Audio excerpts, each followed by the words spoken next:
Baik, terima kasih Pak Mul. Terima kasih Bapak Ibu semua, para peserta pada hari ini, gitu ya. Pada kesempatan ini saya akan mencoba menyampaikan apa yang dianjurkan, apa yang dilarang, gitu, kira-kira di dalam digital marketing, gitu ya. Tapi sebelumnya ada hal yang menarik Bapak Ibu. Sebelum kita berbicara di hal-hal yang patut atau tidak patut di dalam marketing, kita juga perlu mencoba melihat apa yang patut dan tidak patut di dalam sosial media, seperti yang di depan disampaikan oleh Bu Tati tadi, gitu ya. Nah, di sini saya coba melihat secara cepat saja. Kita punya beberapa situs, ya Bapak Ibu, yang memang ada informasi cara atau etika dalam menggunakan media sosial, gitu ya. Yang paling penting di sana di dalam menggunakan media sosial itu adalah sopan santun. Sopan santun di sana itu dalam arti bahwa kata-kata atau kalimat-kalimat yang akan kita sampaikan dalam berkomunikasi, dalam menyampaikan promosi, itu harus kita pilih kata-kata yang santun dan bijak, gitu ya. Nah, semua itu disebut sebagai etika, gitu. Etika itu ada yang boleh dan ada yang tidak boleh, gitu. Atau istilah lainnya yang dianjurkan atau yang tidak dianjurkan, gitu ya, atau yang dilarang. Nah, itu dia. Ini beberapa poin yang saya coba ambil dari beberapa slide, dari beberapa situs. Yang salah satunya di sini kita lihat etika dalam berkomunikasi. Jadi kata-kata yang dipakai di dalam berkomunikasi itu adalah kata-kata yang membangun, gitu ya, bukan kata-kata yang menurunkan, gitu ya.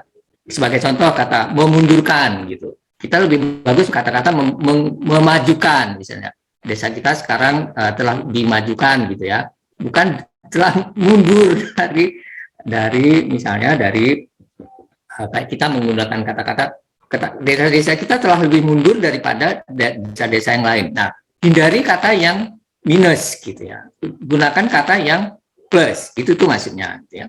Kemudian juga dalam hal yang lain tentang sara atau pornografi, gitu. Jadi sekali lagi kalau ada konteks atau contoh atau topik-topik yang orang lain menyampaikan dengan tentang suku, tentang agama, tentang ras, itu sebaiknya dihindari, gitu ya. Kalau ingin tetap akan kita gunakan atau kita respon, maka responnya adalah selalu respon yang positif, ya, yang positif. Misalnya Bapak Ibu belum tahu yang diberikan informasi itu, apakah manusia bisa hidup di Mars misalnya. Ada orang berpendapat bisa, ada orang tidak. Ketika surat tidak bisa menjawab tidak, gitu, itu hoax misalnya, tidak bisa orang bisa hidup di Mars, gitu. Nah, hindari, daripada kita menyampaikan, lebih baik kita tidak menyampaikan, gitu. Jadi karena itu informasi seperti itu adalah informasi ilmiah sebenarnya, perlu dicari dulu, ya, seperti itu. Termasuk agama, termasuk pornografi, itu kita hindari saja, nggak usah dituliskan. Berikutnya berita, sama halnya kalau berita. Kalau Bapak Ibu mendapatkan berita dari sumber informasi satu, itu belum tentu bagus. Oleh karena itu, Bapak Ibu yang akan merespon, akan menyampaikan informasi itu kepada orang lain, bacalah berita-berita yang lain dulu yang sama. Karena misalnya, bukan hanya Detik yang menyampaikan berita tersebut, misalnya telah terjadi kecelakaan di tol, gitu.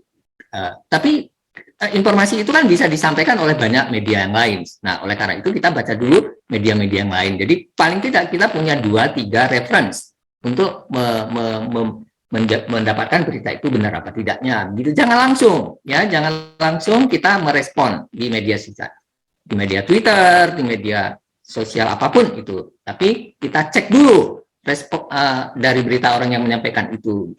Nah, kalau seandainya ada orang itu memang salah, nah itu hal yang lain, ya. Ketika dia salah, apakah kita akan merespon, itu kamu salah, gitu ya. Sebaiknya ini ada beberapa cara, gitu ya. Sebaiknya kita tidak merespon karena ada ujung-ujungnya, nanti ada ujung-ujungnya, ya. Yaitu kita bisa terikutkan sebagai orang yang mendukung atau juga yang tidak mendukung, gitu. Itu tuh hati-hati sekali, Bapak Ibu. Jadi ketika berita itu belum benar, lebih baik kita cari dulu respon yang lain. Berikutnya, menghargai karya orang lain. Nah, ini paling bagus, Bapak Ibu. Jadi, ketika Bapak Ibu di dalam media sosial melihat informasi seseorang itu berguna, bermanfaat, mari kita berikan jawaban, mari kita beri respon sebagai respon informasinya sangat bermanfaat buat kami dan sebenarnya. Jadi, kata mendukung gitu ya, seperti itu. Kemudian ini tadi yang membatasi informasi seperti yang saya katakan di atas, ketika kita informasinya belum tahu, itu lebih bagus kita lewatkan gitu ya. Kita diamkan atau kita tidak merespon gitu ya, karena kita anggap kita tidak tahu. Orang yang bijak biasanya hanya menyampaikan yang baiknya, yang belum tahu itu tidak akan disampaikan gitu. Begitu Bapak Ibu yang dalam arti sosial, dalam arti media sosial ketika Bapak Ibu akan menggunakannya. Nah, sekarang baru yang kedua. Nah, ini sebenarnya ini lebih banyak ya. Kalau secara agama, secara Majelis Ulama kita juga banyak hal yang secara agama itu tidak dibenarkan. Misalnya menyebar permusuhan, nanti akibatnya bermusuh, bullying gitu ya, akan tentang agama itu, agama kita tidak dibolehkan. Menyebar hoak itu kita juga belum tahu apa seperti hoak apa tidak, sebaiknya didiamkan, sebaiknya tidak dilanjutkan dulu, misalnya sampai kita tahu bersih, gitu kan, dan seterusnya. Jadi ada banyak hal yang lain, hoax gitu ya, menyebarkan konten yang tidak bermutu, kemudian informasi yang belum kita ketahui, termasuk informasi pribadi itu sebaiknya dihindari. Begitu Bapak Ibu untuk media sosial. Berikutnya saya akan lanjut sedikit tentang digital marketing seperti yang disampaikan oleh Bu Tati tadi ya. Di dalam marketing, tujuan utama kita itu adalah supaya customer itu atau pembeli itu betul-betul ingin membeli barang kita. Nah, itu juga sama Bapak Ibu. Kadang-kadang ketika kita ingin menyampaikan barang kita kepada pembeli, apa yang perlu kita sampaikan, apa yang tidak perlu kita sampaikan. Nah, ini dia yang paling penting Bapak Ibu. Seperti tadi Bu Tati menyampaikan ada salah satunya ketika akan mempromosikan tentang branded atau yang kita sambungkan dengan kita akan supaya para pembelinya itu yakin dengan yang akan dibelinya itu betul-betul bagus, bermutu, misalnya tidak tipu-tipuan gitu ya, dan seterusnya. Itu yang penting Bapak Ibu. Nah, apa itu yang boleh do dan tidak? Ini saya coba langsung contoh-contohnya di sini. Yang pertama adalah target konsumen. Kalau di bawah di dalam slide-nya yang kita kirim itu sudah ada semuanya ya. Sini hanya contohnya saja. Yang pertama target konsumen. Kalau anak-anak, maka targetnya tulislah hal-hal yang berkenaan dengan anak-anak. Sebagai contoh nih, kalau Bapak Ibu punya produk mainan, tulislah bahwa mainan ini lucu dan seterusnya, bagus, lembut dan seterusnya, seperti itu. Jangan sesuatu yang menakutkan. Wah, ini keren, nanti lucu, anak-anaknya mengerikan gitu. Nah, dibalik, jangan seperti itu. Begitu juga untuk remaja. Kalau remaja, kalau kita berbicara konsumen, maka sesuaikan dengan remaja produknya, misalnya kecantikan dan seterusnya, maka tulislah kata-kata yang bagus di sana, gitu ya. Sebagai contoh di sini, kalau yang sebelah sini ada wangi, kualitas, dan seterusnya. Gitu. Itu Bapak Ibu bisa memasang kata-kata ini supaya iklan, supaya informasi yang barang yang akan kita jual itu tertuju langsung ke anak-anaknya dengan kata-kata tersebut. Begitu Bapak Ibu, contoh yang lain, kata-kata yang bagus yang lain adalah ajaib. Misalnya, sebagai contoh di sini, barangnya asli, original.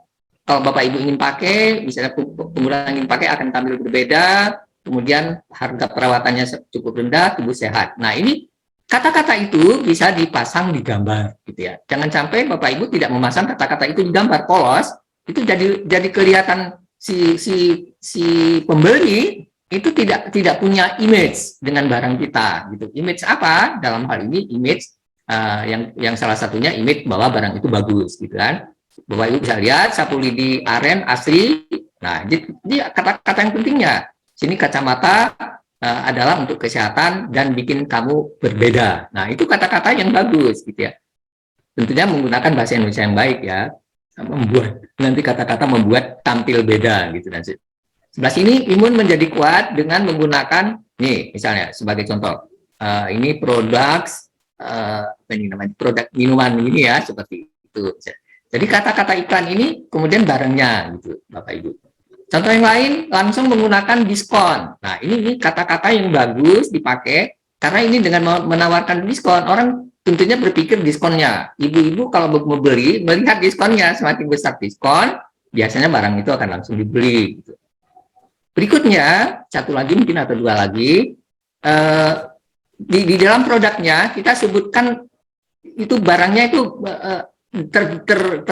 terbuat dari apa gitu. Jadi itu misalnya ini alatnya terbuat dari bengkoang gitu. Jadi ini diekstrak dari bengkoang, ini dituliskan. Sebenarnya gambar ini kalau hanya gambar sini saja belum bagus. Kita bisa kalau di media sosial itu bisa menambahkan describe barang.